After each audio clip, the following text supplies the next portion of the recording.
It's the halfway mark in Big 12 men's basketball conference play. There's only one team that remains undefeated, and that one team is number 1 in the country. Hello and welcome to Inside the Big 12. I'm your host, Morgan Uber. You're going to hear from Baylor head coach Scott Drew coming up later on in the show. The Bears are off to their best start in conference play since 1948. They're proving that streaks are in fact meant to be broken. In early January, with a sellout crowd at United Supermarkets Arena, Baylor handed Texas Tech its first home loss since January 16, 2019. 4 days later, Baylor took down Kansas in Allen Fieldhouse for the first time in 16 years. Now Baylor is fresh off of a win against Kansas State, putting an end to a 6-game losing streak against the Wildcats. 17th-year head coach Scott Drew, the man behind this historic season for Baylor, joins me right now in the Big 12 studio. Coach, the number 1 team in the country has changed 7 times this season. Over the past 3 weeks, your team is 5-0 as the country's top team. How have you stayed there?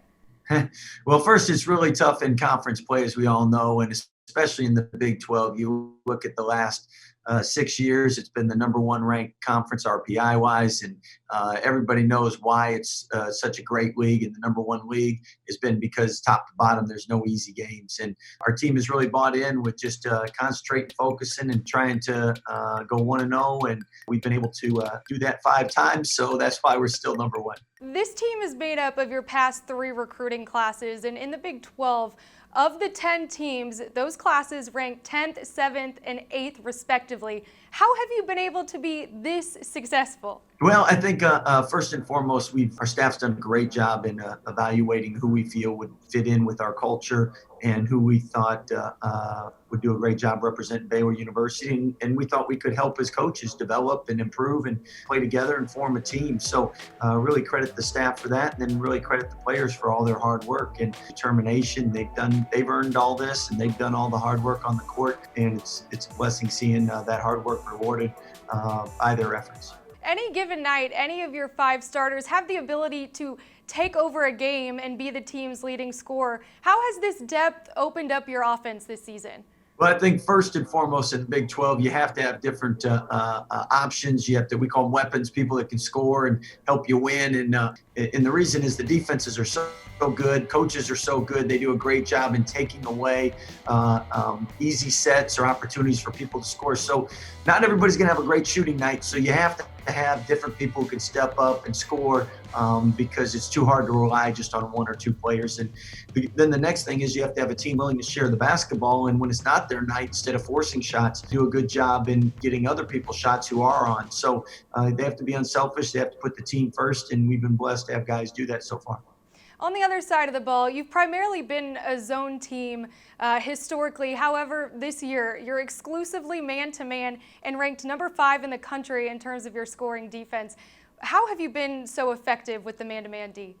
Well, I think, first of all, our staff's done a great job in laying down the defensive principles and philosophies and helping hold guys accountable to them. And then our players have really done a great job buying in and understanding the importance on the defensive end and making that a conscious effort. And as far as a zone man, really is as a coaching staff, our job is to put the players in the best positions to be successful. And in the past, we've had a lot of size, a lot of length. And when we've had size and length, it was easier to play zone and was better for us. And this year with smaller guards and more guards, it's better to get out and pressure a little more. And the man has been a better defense for our personnel. You've done this for 17 years now at Baylor. You've had 8 NCAA tournament appearances. What is it that separates this group from the rest? Well, I think we've had a lot of success. We've had 2 Elite 8s. We've had 4 Sweet 16s. And really in parity in college basketball, it's hard to you can have a great year and not advance in the tournament because anybody can win on any given night.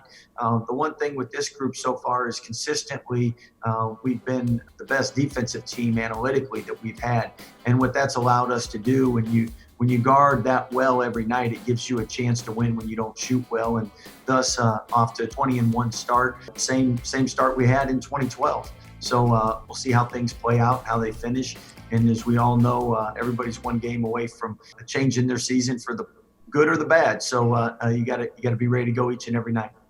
Your team's coming off 3 games in 6 days. You finally gave your guys 2 days off after Monday night's win, and you've had a little break yourself. How have you spent the last 48 hours? Well, I was able to get some sleep, first of all, and I love that, and our players love that. That means their staff won't be as grouchy, and that means they won't be as irritable either. And recovery is so important, as everybody knows, in college athletics, and especially with the pressures that college players face nowadays from social media, family, friends, just everybody in their ear. And it's great to get a couple days to refocus, regroup, recharge, get their bodies healed, and now back after it. Coach, thank you so much for taking the time, and looking forward to see what you do here now with the second half of Big 12 play beginning. Well, thank you, and thank you for all you do for the Big 12. You can see Scott Drew and company at the Big 12 Men's Basketball Championship in Kansas City, the land of barbecue and basketball. In fact, for the first time in 8 years, you'll be able to see all 20 Big 12 teams in action. I say 20 because the women's tournament will be held there too at Municipal Auditorium, just a few short steps away from the Sprint Center. It will be so exciting. 6 days of basketball. You don't want to miss it. For the full schedule of events, as well as how to purchase your tickets, they are still available. Make sure to log on to Big12Sports.com. Speaking of championships, there was some big news in terms of the future of the Big 12 Baseball Championship earlier this week. In 2022, trust me, it will be worth the wait. The Big 12 Baseball Championship is going to be held at Arlington's Globe Life Field. It is a state-of-the-art Major League ballpark. There's a retractable roof.